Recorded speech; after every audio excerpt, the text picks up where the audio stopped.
امشب در 24 افزایش حضور نظامی آمریکا در خلیج فارس در پی بی‌نتیجه ماندن مذاکرات هسته‌ای با ایران.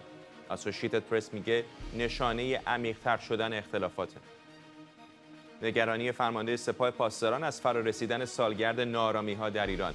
حسین سلامی میگه اعتراضات پارسال خطرناکترین پیکار علیه جمهوری اسلامی بوده.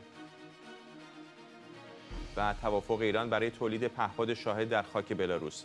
وزرای دفاع ایران و بلاروس این توافقنامه رو برای تسهیل حمل و نقل پهپادهای انتحاری ایران به روسیه امضا کردند. از واشنگتن دی سی این 24 است با فرداد فرحزاد. بینندگان ایران اینترنشنال در ایران و سراسر جهان سلام و وقت بخیر. با بی‌نتیجه ماندن مذاکرات ایران و آمریکا بر سر برنامه هسته‌ای ایران، حالا بعضی رسانه‌ها از بیشتر شدن فاصله تهران و واشنگتن خبر میدن. از جمله اسوشییتد پرس که افزایش حضور نظامیان آمریکا رو در خلیج فارس نشانه عمیق‌تر شدن خصومت بین دو کشور میدونه. اسوشییتد پرس میگه در شرایطی که رفتارهای تهاجمی تهران در منطقه از جمله آبهای خلیج فارس بیشتر شده، آمریکا با افزایش تفنگدارانش در منطقه و با پشتیبانی جنگنده‌های F-16 و F-35 و ناوشکن USS توماس هادنر به خلیج فارس داره برای جمهوری اسلامی خط و نشان میکشه. شهرام خلدی استاد تاریخ و علوم سیاسی در دانشگاه جورج واشنگتن از آنتاریو با ماست و همینطور فرزین ندیمی تحلیلگر امور دفاعی امنیتی در مؤسسه واشنگتن از همین شهر. با آقای ندیمی شروع میکنم. آقای ندیمی، اگر این تحلیل اسوشییتد پرس درست باشه، این خط و نشانی که آمریکا داره برای تهران میکشه چی است؟ خب البته روابط ایران و آمریکا مدت هاست که در وضعیت اصلا خوبی نیست، ولی در این مورد خاص من فکر میکنم ایالات متحده با توجه به اطلاعات دقیقی که در اختیار داره که جمهوری اسلامی به طور مشخص سپاه پاسداران برنامه داره در پاسخ به ضبط شدن دو نفتکش جمهوری اسلامی در سوئزراجان و همینطور نفتکش آرمان 114 اقدامات مشابهی رو انجام بده در منطقه خلیج فارس. با توجه به این موضوع خیلی سریع اعلام کرده که امکانات بیشتری رو به منطقه سنتکام، منطقه مرکزی فرمانده مرکزی آمریکا ارسال خواهد کرد. ما میدونیم که منطقه مرکزی آمریکا یک فضای بازدارندگی بسیار مورد مناقشه هست بین ایران و ایالات متحده و غرب و آمریکا میخواد که در همین حد بازدارندگی باقی بمونه و این بازدارندگی هم تا حد ممکن وزنش به سمت آمریکا بچربه و اگر جمهوری اسلامی بخواد اقدام مشابهی انجام بده از نظر تسخیر کشتی هایی که به نوعی به خصوص ارتباط با آمریکا دارن، این مناقشه ممکنه به سمت یک درگیری نظامی پیش بره و در اون صورت آمریکا میخواد که امکانات لازم رو در منطقه داشته باشه، از جمله جنگنده‌های F-16، جنگنده‌های F-35، F-16 برای حمله به هدف‌های زمینی و همینطور درگیری هوایی بسیار مناسب هست. F-35 به طور مشخص برای حمله به سیستم‌های پدافند ایران میتونه کاربرد زیادی داشته باشه و همینطور ناوشکن جدیدی که توماس هادنر که سیستم نسل چهارم سیستم پدافند موشکی بالستیک داره ایجس که میتونه به طور همزمان با هدف‌های هوایی و همینطور هدف‌های موشکی مقابله بکنه و یک پوشش پدافند موشکی در منطقه تنگه هرمز برای نیروهای آمریکایی به وجود بیاره در کنار ناوشکن USS مکفال و همینطور هم نیروی یگان واکنش سریع کل منطقه اروپا، آفریقا و خاورمیانه، یعنی یگان 26م تفنگداران دریایی آمریکا که مستقر هستند در ناو USS باتان که مجهز به هواپیمای جنگنده هم هست و این یگان در صورت لزوم میتونه در این منطقه مورد مناقشه عملیات ویژه انجام بده و همینطور در صورتی که خلبانان آمریکایی در خاک ایران احیانا مأموریت انجام بدن و سرنگون بشن میتونن اونها رو نجات بدن. آقای خلدی، فکر می‌کنید با توجه به اینکه به نظر میرسه توافق هسته‌ای فعلا به بنبست رسیده، این حضور پررنگ نظامیان آمریکایی در به خصوص منطقه خلیج فارس بیشتر اطمینان خاطر دادن به شرکای منطقه‌شون مثل عربستان و اسرائیل یا احتمال یک رویارویی وجود داره؟ خدمتتون درود میفرستم جناب فرزاد و خدمت همه بینندگان و آقای دکتر ندیمی.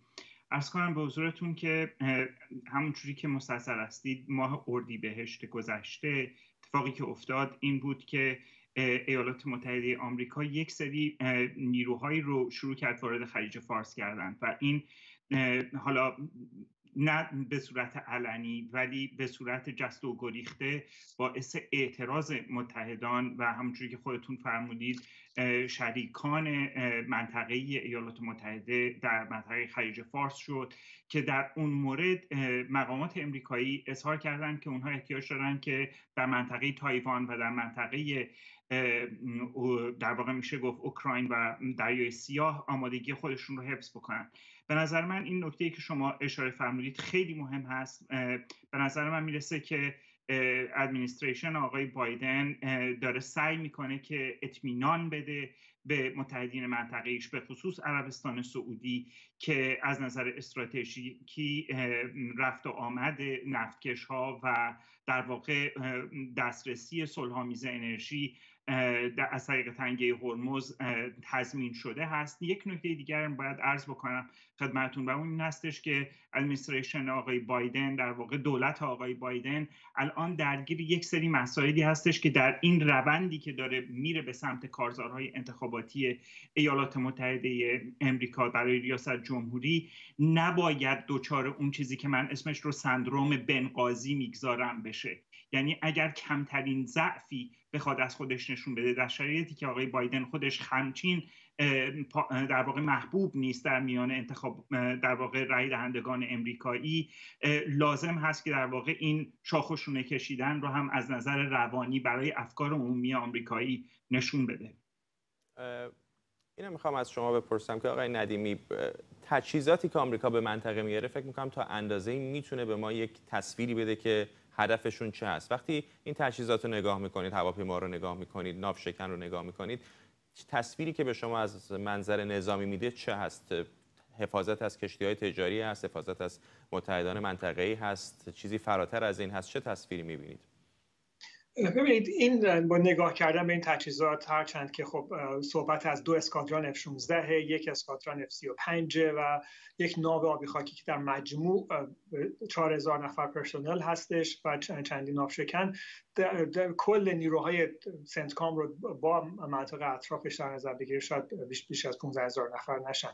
ولی موضوع اینجاست که با نگاهی به این امکانات میشه این برداشت کرد که ایالات متحده بله درسته که در درجه اول میخواد بازدارندگی به وجود بیاره. اگر فکر شروع کردن یک درگیری با ایران داشته باشه، خیلی نیروهای بیشتری مورد نیاز هست که هر چه سریعتر به منطقه اعزام بکنه.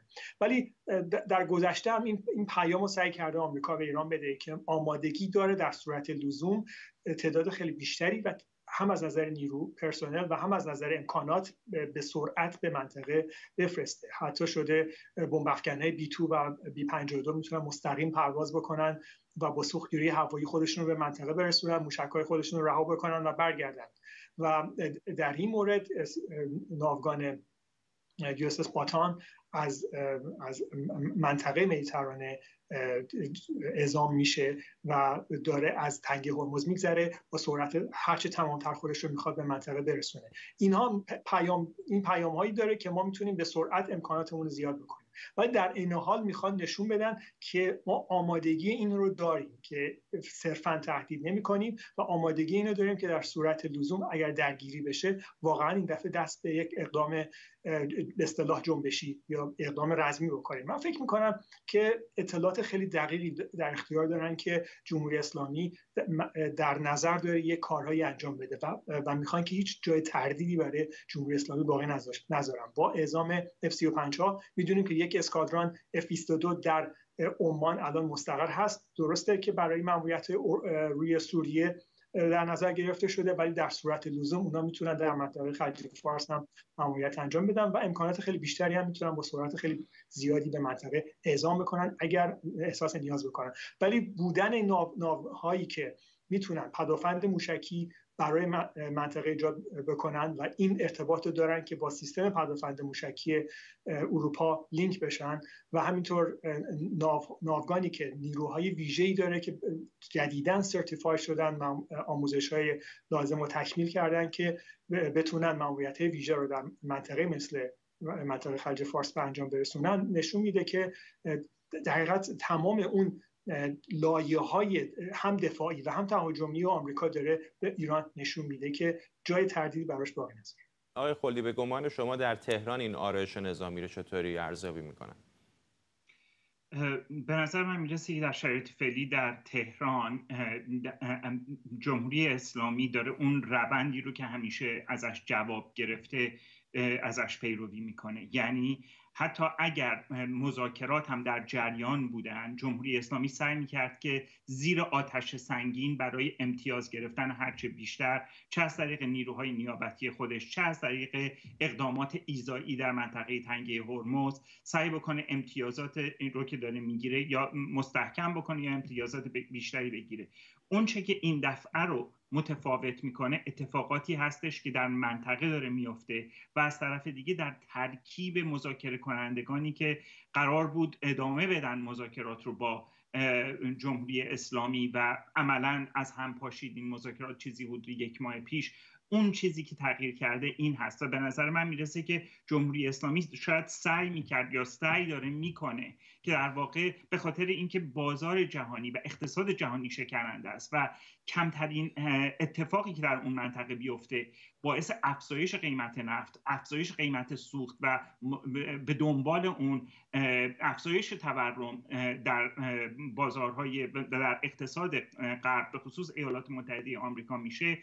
این شکل در واقع جمهوری اسلامی داره سعی میکنه به دیده خودش از نظر راهبردی یا حرکات ایالات متحده رو و متحدانش رو در منطقه بخواد مهار بکنه یا بخواد از اونها باجگیری بیشتری بکنه. این به نظر من میرسه که اولین اقدام عینی هست که ایالات متحده به مفهوم واقعی کلمه از سال 2016 که آقای ترامپ معذرت میخوام از از برجام اومد بیرون و بعد سال 2020 زدن و آقای سردار سلیمانی رو از میان برداشتن، شاید بشه گفت اولین اقدامی هستش که به صورت ایالات متحده داره مرتکب میشه ظرف 3 سال گذشته که اطمینان رو هم به نزد افکار عمومی خودش و هم به نزد متحدانش در منطقه و اروپای غربی برسونه. آقایان ندیمی و خلدی، ممنونم از هر دوی شما. فرمانده سپاه پاسداران در دیدار با فرماندهان بسیج با هشدار درباره تکرار اعتراضات در ماه‌های پیش رو گفته دشمن به گفته او قصد داره در سالگرد ناآرامی‌ها بار دیگه به گفته او فتنه انگیزی کنه. حسین سلامی با توصیف ناآرامی‌ها به اغتشاش اون رو قوی‌ترین و خطرناکترین پیکار علیه جمهوری اسلامی دونسته و گفته برای جلوگیری از تکرارش باید پیشگیری کرد. آقای سلامی این اعتراض‌ها رو برای حکومت تلخ خونده و گفته جمهوری اسلامی از این اتفاقات درس‌های زیادی گرفته. محسن سازگارا، تحلیلگر سیاسی اینجا در استودیو با ماست. حرف بزرگیه دیگه که بزرگترین و خطرناکترین تهدید علیه جمهوری اسلامی بوده، چون بالاخره در این 40 خورده ای سال جمهوری اسلامی بالا پایین زیاد داشته، ولی به نظر میاد که این آخریه واقعا نگرانشون کرده. خیلی هم حقم داره آقای سلامی نگران باشه. حالا سلامی که خیلی آدم جدی نیست، ولی خامنه‌ای که در رأس ماجرا هست گفتم که این خب او میگفت جنگ ترکیبیه، فکر میکنه که یه جایی میشینن اینا رو برنامه ریزی میکنن در جبهه‌های مختلف. مثلا تو همین صحبت آقای سلامی هم هست، ولی به لحاظ وسعت و گستردگی و دوامش، چون اینا عادت داشتن ظرف 10 روز سرکوب کنن، لیدرها رو شناسایی کنن، ببندن، تمومش کنن، به قول خودشون جمعش کنن. ولی خب این انقلاب ژینا، زن زندگی آزادی، با تغییرات تاکتیکی که داشت در عمل و دیسنترالایز کردن و زمان و مکان اعتراضات رو سیال کردن و زیرکی مدیران میدانی که نتونستن دستگیرشون کنن، خیلی هاشونو توانستن که بیشتر از 100 روز اعتراضات ادامه بدن و الان هم ترس اینا در واقع این است که سازماندهی که جنبش داره میکنه دوباره به اشکال دیگه‌ای بروز کنه. فکر میکنید احتمالش به صورت جدی وجود داره که در آستانه سالگرد مرگ مهسا امینی دوباره یه جرقه تازه‌ای؟ حتما. ببینید به نظرم نباید متمرکز بشیم روی یک روز 26 شهریور، ولی فصل جدید از پاییز امسال رقم خواهد خورد و این آقای سلامی اینا 2 تا مشکل دارن. من بر اساس تحلیلای درونیشون میگم.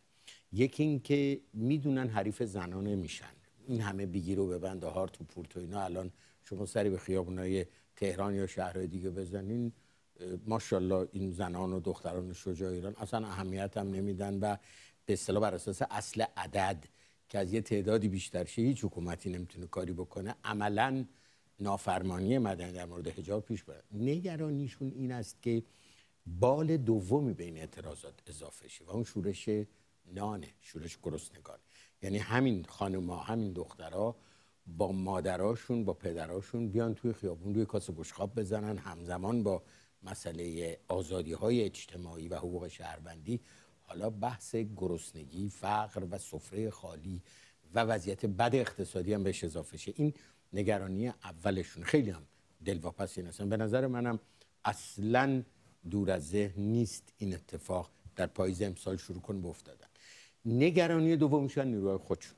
تو این انقلاب زن زندگی آزادی دیدن چقدر شکنندن، به خصوص همین بسیجی ها نمی اومدن، نمیان الانم، فشار توی محلات و اخیراً آقای فرزاد یه چیز دیگه هم بهش اضافه شده، این ماجراهای فسادهای اخلاقی که بروز کرده و تجاوزهایی که به اعضای بسیج نوجوان‌ها، جوان‌ها و غیره، خیلی خانواده‌های حتی مذهبی که بچه‌هاشون تو بسیج میرفتن رو مردد کرده که اصلا بچه‌شون اگه بره تو بسیج و مسجد محل امنیت اخلاقی داره نداره. این هم گزارشاشون نشون میده که یک عده نمیرن و حتی میرفتن هم پا پس کشیدن به دلیل این کسفتکاری‌هایی که توشون هست. بنابراین این طرف هم مشکلشون این است که نیروهای سرکوب ریزش داره. اصلا مثل سال مثلا 98 نیست که 1% فقط مشکل داشتن مردم بزنن، خودشون میگن بالایش از 5-70% مشکل دارن. این اخیر بدتر هم شده.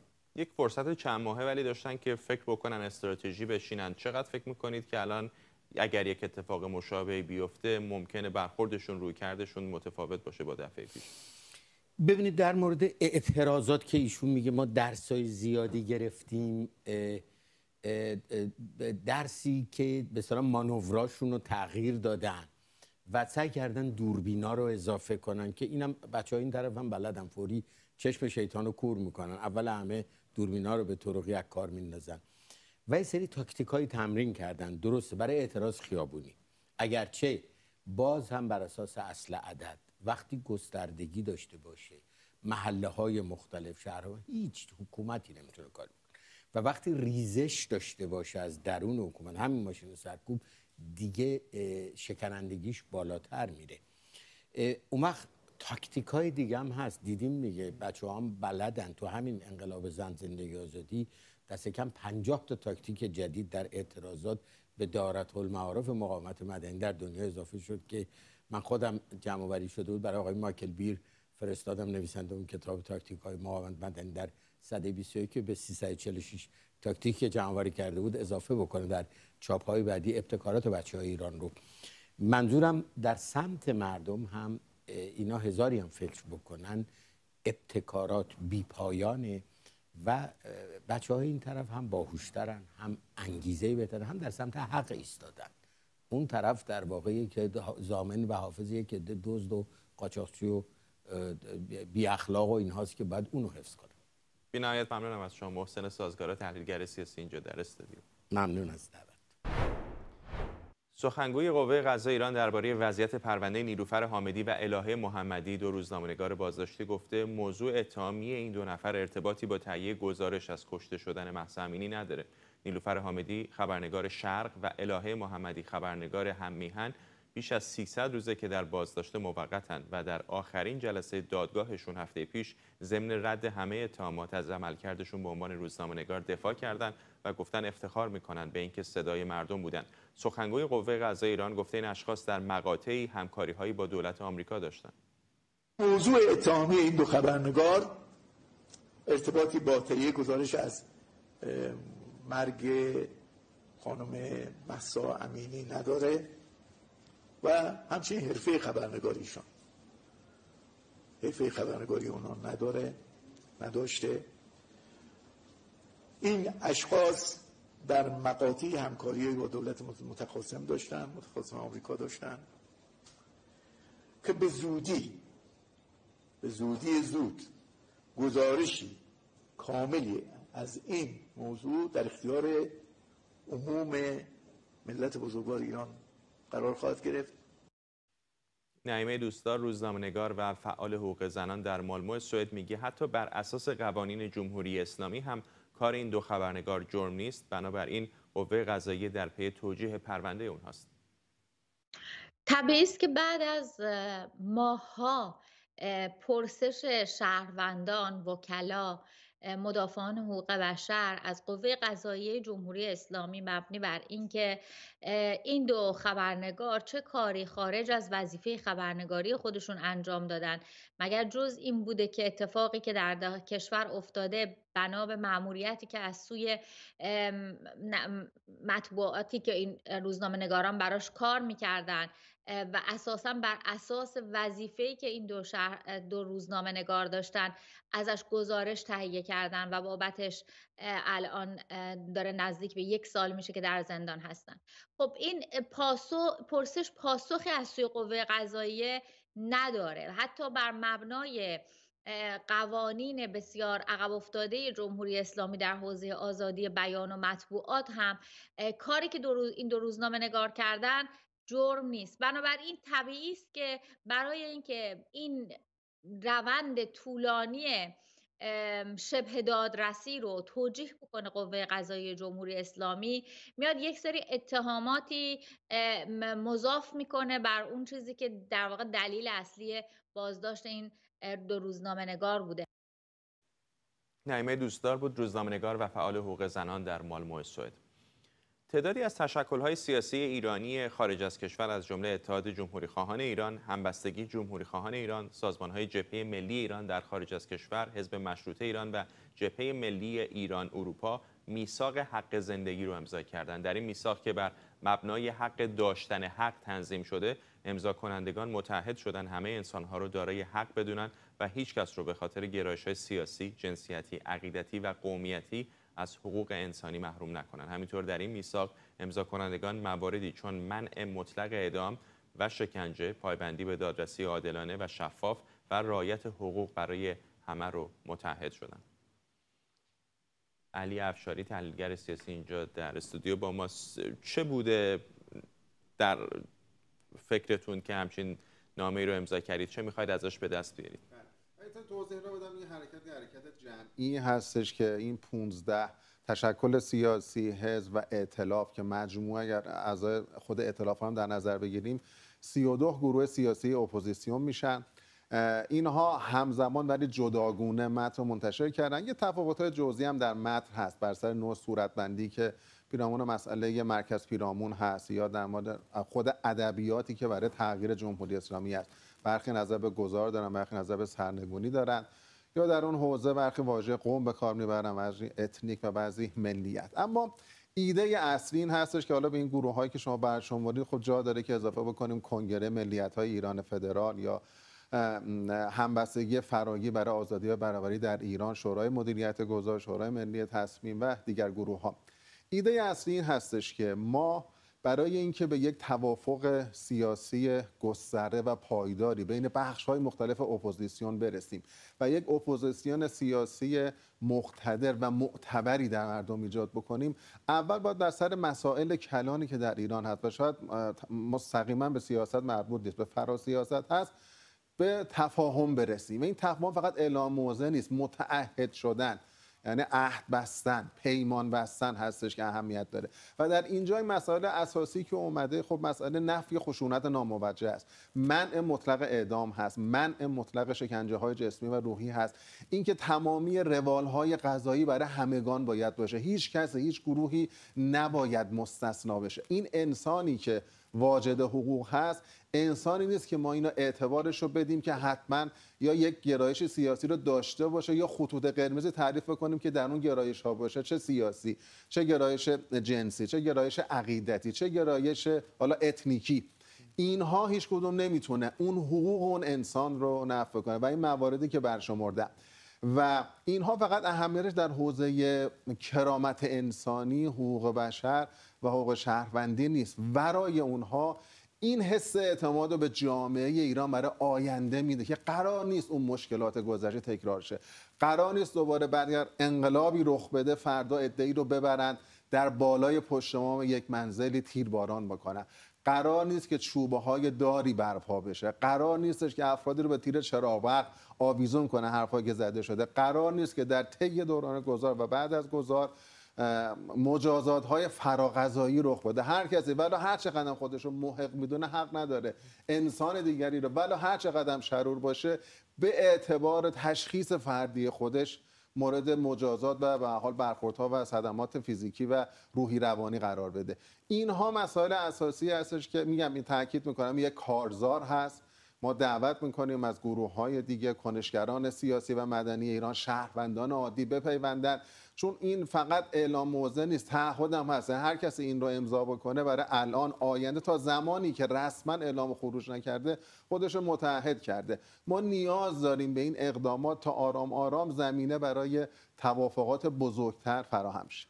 ولی در بین گروه‌های عمده اپوزیسیون ایرانی حداقل در روی ظاهر کسی نقض این حرفا رو نمیزنه. من ندیدم کسی بگه طرفدار شکنجه هست یا میخواد اعدام صحرایی انجام بده. خب این حرف رو نمیزنن ولی ما اعمالی رو میبینیم. یا اگر مثلا کسی رو اعدام میکنن برخی ابراز خوشحالی میکنن، مثلا میگن این فرد چون تجزیه طلب بوده، این فرد حالا یه حال ادعاهایی رو مطرح میکنن. یا مثلا ما در همین برخوردی که کمپ مجاهدین در آلبانی شد برخی ابراز شادمانی میکردن و علنا و آشکارا میگفتن حتی این افراد مثلا سزاوار کشته شدن هم هستن. مسئله در اینجا میخواد اعلام موضع نیست، بحث این است یک الزامی هم باید ایجاد کرد. این تعهد اخلاقی گام اول هست، بعدها میشه این رو به یک پیمانهای حقوقی تبدیل کرد. از این لحاظ مهمه. ولی به هر صورت ببینید اختلاف‌ها نظرات سیاسی در بین گروه‌های مختلف اپوزیسیون ایران زیاد هست. خب ما برای اینکه اینو بتونیم حل بکنیم این راهکارهای سریع و میانبری نداره و اول از مسائل به حال اساسی تر باید شروع بشه که اختلافات در اونها کمتر هست، گام به گام جلو بریم. البته این حرکت به هیچ عنوان چون گروه ها جداگونه اعلام حمایت کردن همزمان معنی تشکیل یک ائتلاف سیاسی نیست و تاکید اینها بیشتر بر همین جنبه‌های انسانی هست. ولی اینها مسائل اصلی آینده ایران هم هست. ما صرفا نمیتونیم به این که فردی بگه من با اعدام مخالفم یا با حقوق بشر من متحدم و ما اطمینان بکنیم و آسوده خاطر باشیم برای آینده. همین کار پیش از انقلاب هم بوده. خیلی از این کسانی که این کارها رو کردن اون موقع هم از آزادی مطلق دفاع می‌کردن. ولی بعد از انقلاب دیدیم که به سادگی اومدن برای همون باورهای ایدئولوژیک خودشون یا جایی برایشون منافع سیاسی ایجاد کرد یا ملاحظات قدرت خیلی راحت خط کشیدن بر اون ادعاهایی که قبلا مطرح می‌کردن. حالا این ادعا چه کلامی باشه چه روی کاغذ باشه بالاخره همیشه نگرانی وجود داره. به قول شما مثلا اگر انقلابی صورت بگیره در فردای اون همیشه به قول غربی‌ها پلیدی در جزئیات دیگه. میگن شرایط ویژه کنونی، بحران فعلی کنونی این یک مورد خاص موجه هست. چقدر سخت هستش که واقعا این حرفایی رو که امروز در آرامش در کشورهای لیبرال و آزاد زده میشه روی عمل در زمین در تهران در شهرهای مختلف ایران هم در فردا ایران بشه عملی کرد. کاملا بحث درستی رو میکنید ولی به نظر ما شروعش از همینجاست، یعنی در همین فضای آرام. چون در اون فضای هیجانی آینده خیلی کار سخت است. مقید کردن افراد و گروه هاست و یک جو فراگیر برای اون ایجاد کردن.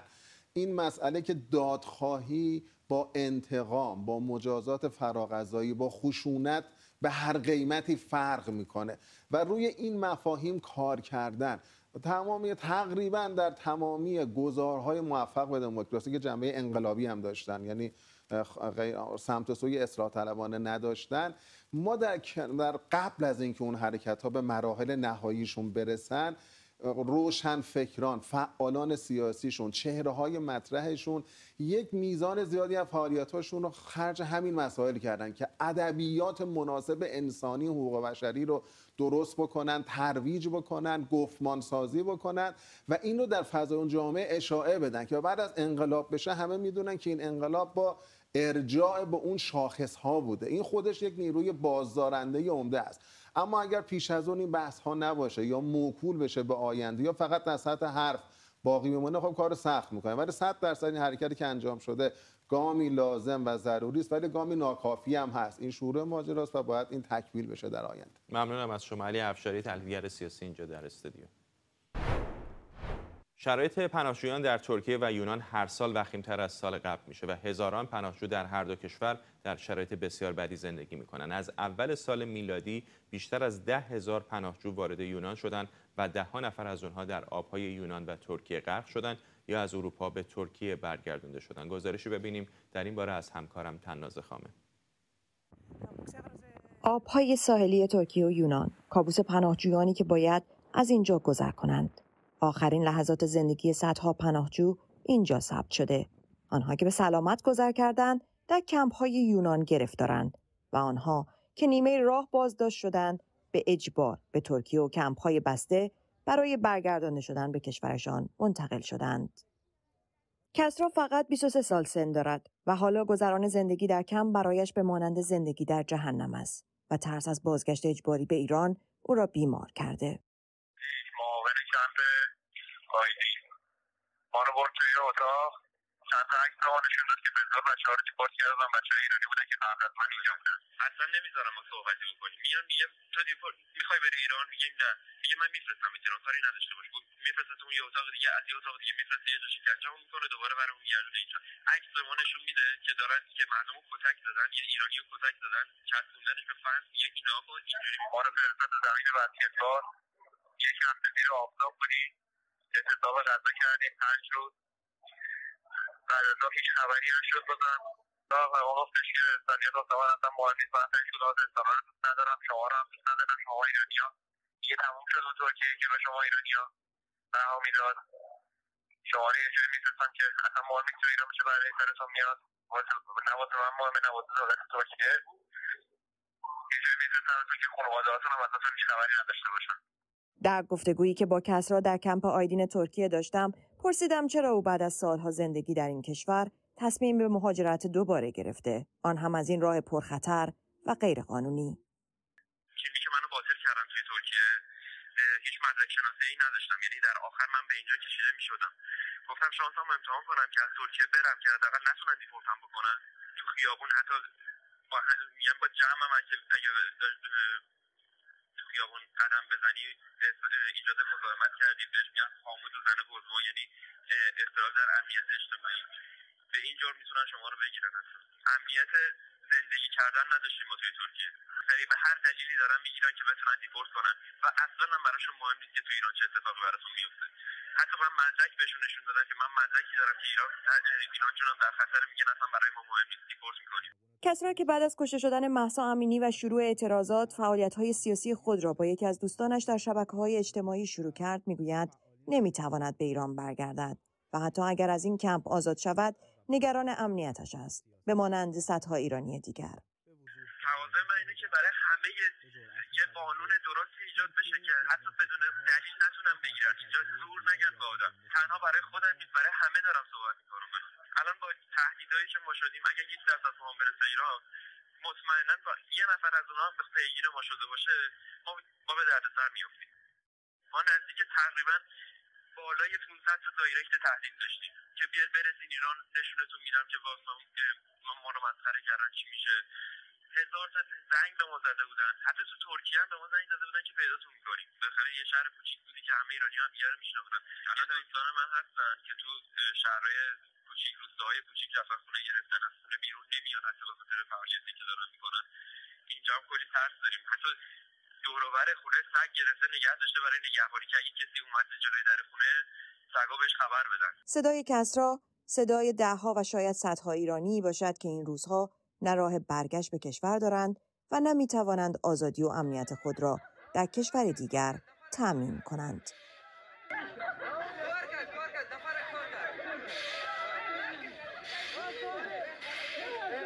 تناز خامه، ایران اینترنشنال.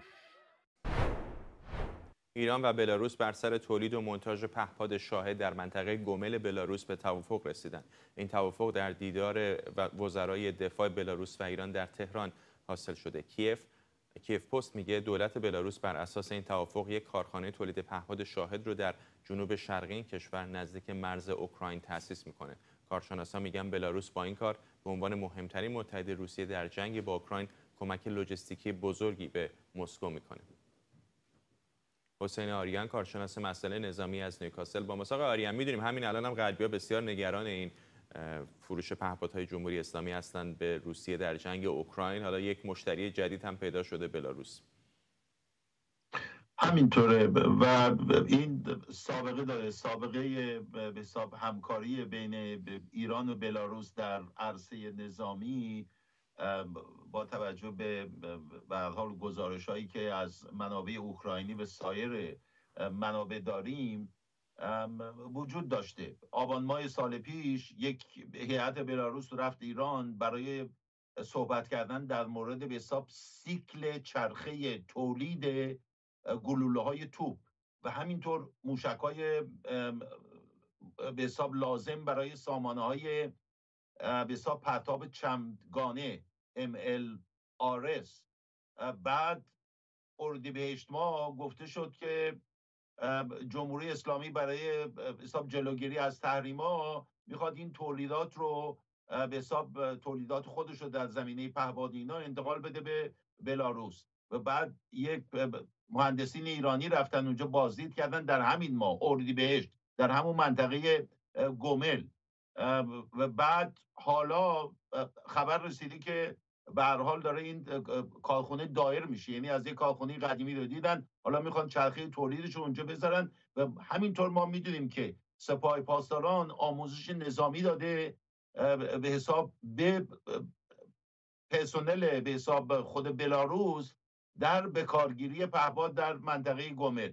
طرفه این که این منطقه گومل که اون بخشی هست که نزدیک به حساب خود اوکراین هست، در این عرصه تعاملات و به حساب دوستی بین جمهوری اسلامی و بلاروس خواهرخوانده استان مازندران هم است. دیگری به روسا هست یا هدف اینه که خود بلاروسیا مستقیما استفاده کنن؟ هدف به احتمال بسیار قوی برای روساست. خب میدونیم ایران یک کارخونه که در منطقه آلا بوگا در تاتارستان زده، این رو هم داره اینجا به حساب در بلاروس داره این کارخونه رو برپا میکنه، برای استفاده روسا خواهد بود. این منطقه‌ای که دارن اینا تولید میکنن واقعا دم مرزه، یعنی خود بلاروس که 5 استان تقسیم شده به 5 تا اوبلاست تقسیم شده، گومل چسبیده در واقع به اوکراین، فاصلش تا خود کییف 260 کیلومتره، به شهر مهمی مثل چرنیف 112 کیلومتره. برای روساست این یکی از اون اهداف به حساب جمهوری اسلامی است در کمک هایی که داره به روسیه میکنه، اینی که به هر حال داره یک زیگزاگ میده و میخواد اینو انتقال بده این کارخانه تولید رو این بار به بلاروس. و این قراردادی هم که حالا آقای محمد رضا آشتیانی با ویکتور خرنین وزیر دفاع بلاروس بسته، یعنی تفاهم نامه است در واقع که دوشنبه این رو امضا کردن، دیگه مسجل شده که چون این کارخانه‌ای رو در بلاروس دایر خواهند کرد و به احتمال قوی پهپادهای شاهد خواهد بود. ممنونم از شما حسین آریان، کارشناس مسائل نظامی از نیوکاسل. ساعتی پیش اعضای هیئت منصفه عالی یا شورایی که بازوی دادستانی به حساب میاد، جلسه رسیدگی به اتهامات دونالد ترامپ رئیس جمهوری پیشین آمریکا رو در دادگاه فدرال واشنگتن دی سی برگزار کردند. اونها شواهد درباره تلاش ترامپ برای تغییر در نتایج انتخابات 2020 و همینطور نقشش در حمله هوادارانش به کنگره در 6 ژانویه رو بررسی کردند. رئیس جمهوری پیشین آمریکا هفته پیش گفته بود جک اسمیت، بازرس ویژه وزارت دادگستری، در تحقیقات مربوط به تلاش برای لغو نتایج انتخابات ریاست جمهوری سال 2020 به او اطلاع داده که یکی از اهداف تحقیقات در برابر هیئت منصفه ویژه است. در پایان این جلسه که ممکنه چند روز طول بکشه، ممکنه که کیفرخواستی برای آقای ترامپ صادر بشه. آرش آرامش حقوقدان و کارشناس امنیت ملی اینجا در استودیو با ماست. چقدر محتمل می‌بینید که بعد از این رسیدگی کیفرخواستی هم مطرح بشه؟ این واقعا نمیدونم، باید ببینیم که این کیفرخواست بر اساس شواهد و مدارک و شاهدینی که در حوزه قضایی واشنگتن دی سی در این دادگاه فدرال عرضه خواهند شد و دادستان ویژه آقای جک اسمیت، خب این دادستان حرفه‌ای هست دیگه، این کاره هست، کارکشته است، سالهای سال تجربه داره و تیمش در وزارت دادگستری اونم تیم با تجربه‌ای هست. اما اگر کیفرخواست صادر بکنند، هم از لحاظ آیین دادرسی این حوزه قضایی فرق دارد با حوزه قضایی جنوب فلوریدا در دادگاه فدرال و هم از لحاظ ماهیت پرونده. تفاوت مهمش چیه؟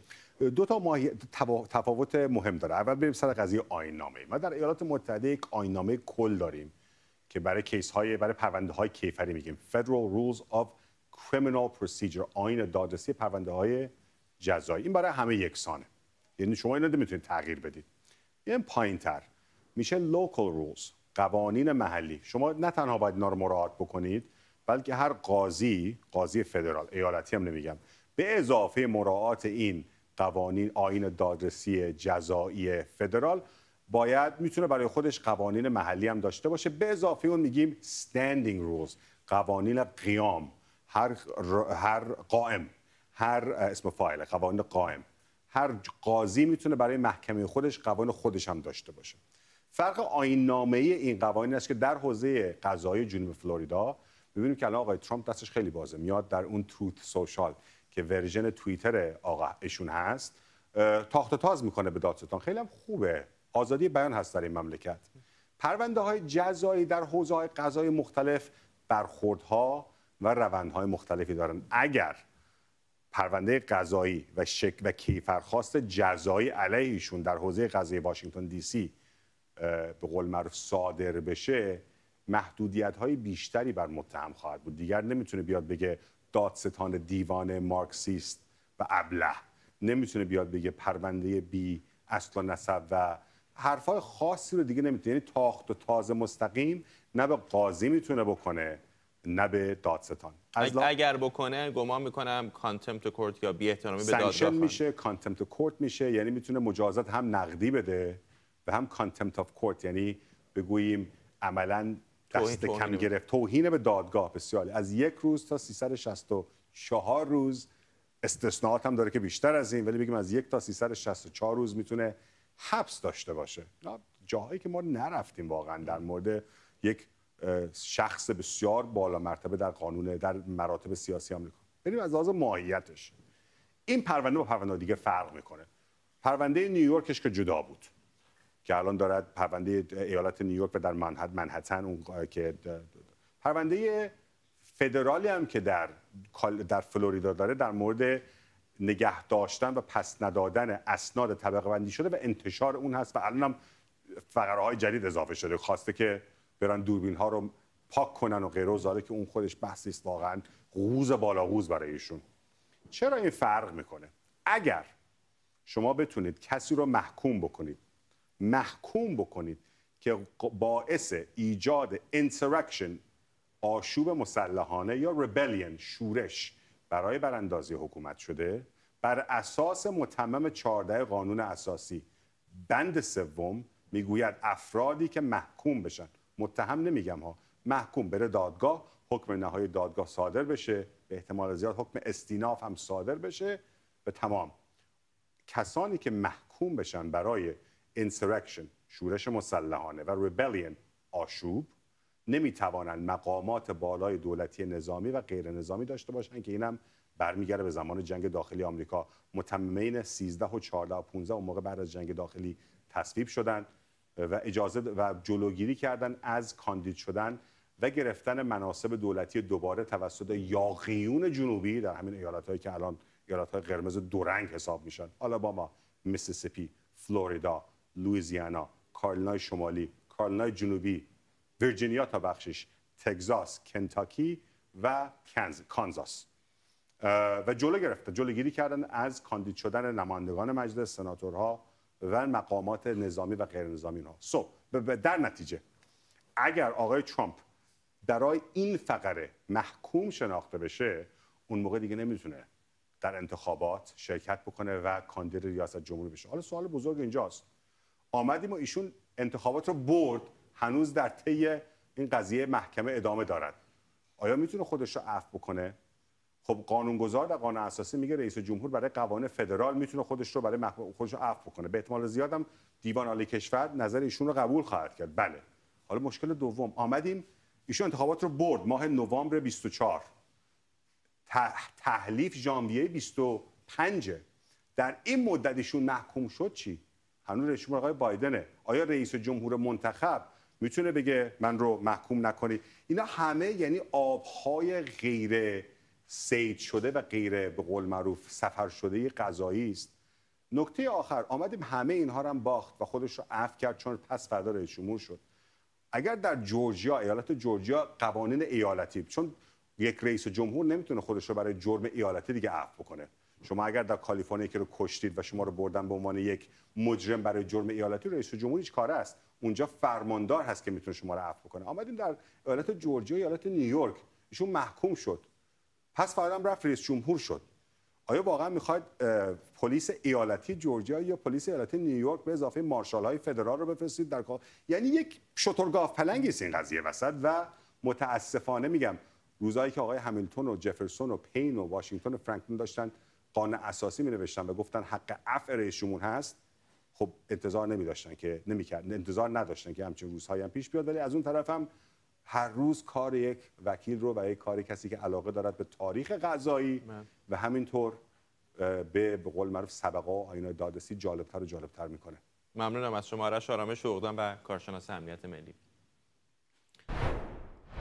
برای اولین بار دانشمندان تونستن با مهندسی ژنتیک نوعی مگس اون رو بدون نیاز به جنس نر قادر به تولید مثل کنن. محققان دانشگاه کمبریج ژن‌های مربوط به بکرزایی یا تولید مثل بدون دخالت جنس نر رو از یک گونه مگس بکرزا گرفته و در یک گونه دیگه که این توانایی رو نداشته قرار دادن. در نتیجه مهندسی ژنتیک تعدادی از این مگس‌ها بدون اینکه هیچ مگس نری رو دیده باشن تونستن تخم‌گذاری کنن. همینطور دانشمندان در ادامه متوجه شدن برخی از مگس‌های حاصل از این روش هم به اصطلاح بکرزا یا قادر به تولید مثل بدون نیاز به جنس نرن. پوریا ناظمی روزنامه‌نگار علمی از اتاوا با ماست. آقای ناظمی، می‌دونیم که در بعضی از حیوانات به طور طبیعی این اتفاق در حیات وحش اتفاق میفته، ولی نخستین باری هستش تا جایی که من میدونم که انسان مداخله این چنینی کرده. چه دریچه‌هایی رو میتونه برای ما باز کنه؟ همونطور که گفتین این برخلاف چیزی که خیلی از ما تصور میکنیم، همیشه در طبیعت این نیست که احتیاج به دو جنس وجود داشته باشه برای تولید مثل. برخی از گونه ها، از برخی از مارمولک ها گرفته تا برخی از حشرات، حتی گونه های بزرگتر، گزارش‌هایی در مورد حداقل 2-3 نوع کوسه وجود داره که اینها توانایی این رو دارن که بکرزایی بکنن یا به طور خاص یا به طور در شرایط خاص در واقع اقدام کنن. دلیلش هم که از نظر تکاملی حدس میزنن این باشه که در برخی از گونه ها در واقع عمل جنسی که منجر به تولید مثل بشه کار پرخطری هست و برای همین به شکل تکاملی شاید ترجیح بر این باشه که در واقع بدون رابطه جنسی نسل بعدی رو در واقع تضمین بکنن ادامهشون. قبلا مواردی بوده که ما دخالت کردیم و کمک کردیم به فرایند بکرزایی، منتها تفاوت بزرگی وجود داشته. برای مثال در مورد برخی از موش‌ها بوده، در مورد برخی از حشرات بوده یا قورباغه، یکی دو نوع گونه قورباغه بوده. کاری که در اون موارد شده بوده در واقع بیرون آوردن بخشی از سلول، کش دادن اون در آزمایشگاه و در محیط بیرون از بدن بوده و برگردوندن اون به درون بدن اونجا که اون منجر به بکرزایی شده بدون اینکه در واقع جفتگیری رو با جنس نر داشته باشه. اما در این مورد اتفاقی که افتاده اینه که در یک گونه مگس که به طور طبیعی در واقع اصطلاحاً سکشوال هست، با استفاده از رابطه جنسی با جنس نر بچه دار میشه یا تولید مثل میکنه، این ژن رو برداشتن، تزریق کردن به شکل مهندسی ژنتیکی و اون رو فعالش کردن. پیدا کردن که کدوم ژن ها هست، اون رو در واقع تزریق کردن و در واقع فعالش کردن و در نتیجه توی بین اون جمعیتی که آزمایش کردن 11% حدود 11-12% از حشراتی که تحت این آزمایش قرار گرفتن، دستکاری ژنتیک تحقیق شدن، با موفقیت تونستن که در واقع بدون نیاز به هر نوع دخالت جنس نری در واقع تولید مثل بکنن. و نکته شاید خیلی مهمترش همونی بود که شما گفتین، اینی که نه تنها خودشون موفق شدن که این کار رو انجام بدن، بلکه نسل بعدی، بچه مگس ها، مثلا فرزندان مگس، اونها هم موفق شدن که در واقع به همین روش در واقع این ژن در اونها فعال باقی مونده و تونستن که بدون نیاز به جنس نر در واقع تولید مثل انجام بدن. به این معنا که این ژنی که دستکاری شده صرفاً در گونه‌ای دستکاری شده باقی نمونده، بلکه در سیستم وراثتی اون منتقل شده. این خیلی مسئله مهمیه، به خاطر اینکه گاهگداری ما دستکاری‌های ژنتیک روی گونه انجام میدیم، این دستکاری‌های ژنتیک صرفاً باقی میمونه در همون گونه‌ای که دستکاری شده. شده. اما در برخی از روش‌های مختلف، برای مثال اون داستان معروف کریسپر که صحبتش خیلی داغ هست و ادامه خواهد داشت، این میتونه در واقع روی جرم لاین در واقع اثر بذاره، روی اون ژن‌هایی که میتونن به نسل بعدی منتقل بشن. بنابراین تغییری که ایجاد میکنه ادامه داره.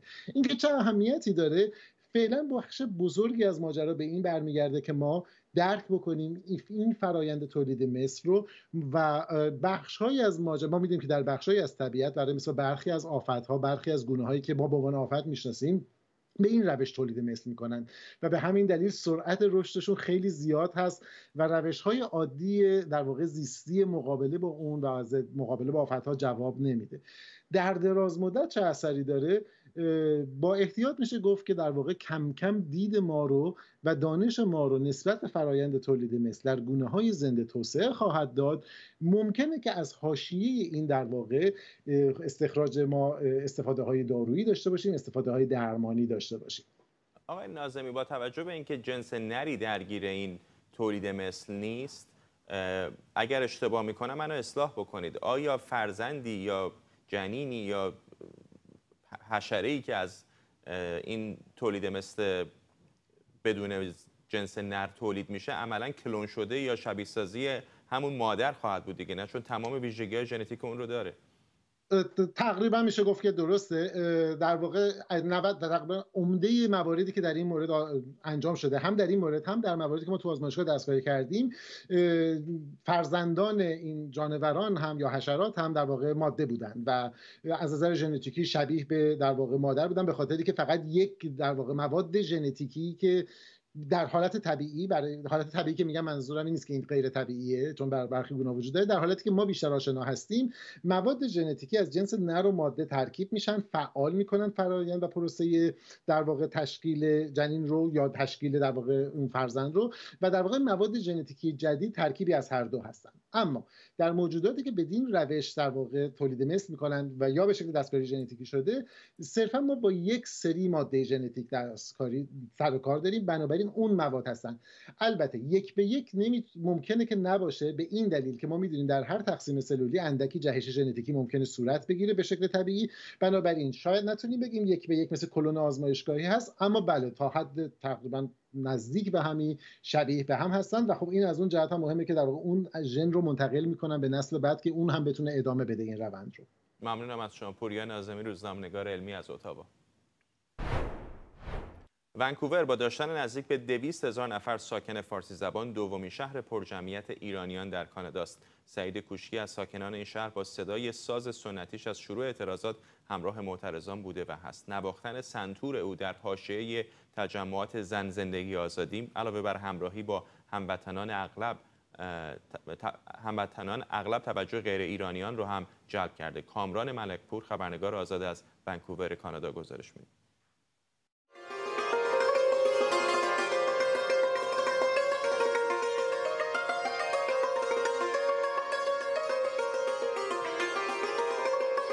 درود بر شما، سعید کوشکی هستم، اهل اصفهان. موسیقی رو از 4 سالگی شروع کردم با ساز سنتور و در حال حاضر 45 تا ساز میزنم، آهنگسازی میکنم، نویسندگی و شاعری و همراه خانواده‌ام 5 سالی هست که در ونکوور کانادا زندگی میکنم. خیلی برای من سخت بود نوازندگی توی خیابون، چون هیچ وقت این کارو انجام ندیده بودم، همیشه توی ایونت ها بودم و توی استیج بودم. اینه که یک هفته اول اومدم توی پارک برای درخت‌ها زدم ساعت 12 شب تا 1 بعد نصف شب و بعد کم کم اومدم کنار ساحل 10 شب 11 شب تا عادت کنم و بتونم بیام سازمو توی پابلیک باز کنم. من هر روز صبح از این محل رد میشم تا به سر کارم برم، صدای گرم این عزیز هموطن رو میشنوم، صدای سازشون رو میشنوم و در اغلب تجمعات زن زندگی آزادی ایشون اومدن حضور داشتن و مردم از صدای ساز این ساز سنتی لذت بردن. ساز سنتور رو انتخاب کردم توی خیابون به خاطر اینکه نیاز به برق ندارم، حمل و نقلش آسان‌تره و فکر می‌کنم که یه سازیه که حلاوت خاصی داره برای هم میهنان ایرانیمون و هم برای دیگر اطراف. و گاهن بعضی هم کم لطفی میکنن، کنایه میزنند، قضاوت میکنن و یک نمونهش هم میتونید ببینید. این از لطف و محبت یک همزبان ناهم میهنه که شامل حال بنده حقیر شد، تنها به جرم این که توی خیابون ساز میزنن و میگفت کشور ما خوبه، کسایی مثل شما میان اینجا کشور ما رو بد نشون میدن و آبروی ایران رو بردی با نوازندگی خیابونی که میکنی. تو این زمونه عشق نمیمونه، عاشقی و عشقیه وفا کدومه، رفت محبت کم شده آدم، کجا رفت کجای دوست کجای همدم. ممنون از همراهیتون با بخش اول برنامه 24. برنامه رو با تصاویری زنده از ساختمان وزارت دادگستری آمریکا همینجا در واشنگتن دی سی به پایان میبریم که دونالد ترامپ رئیس جمهوری پیشین ایالات متحده آمریکا در این حوزه قضایی هم درگیر یک پرونده احتمالی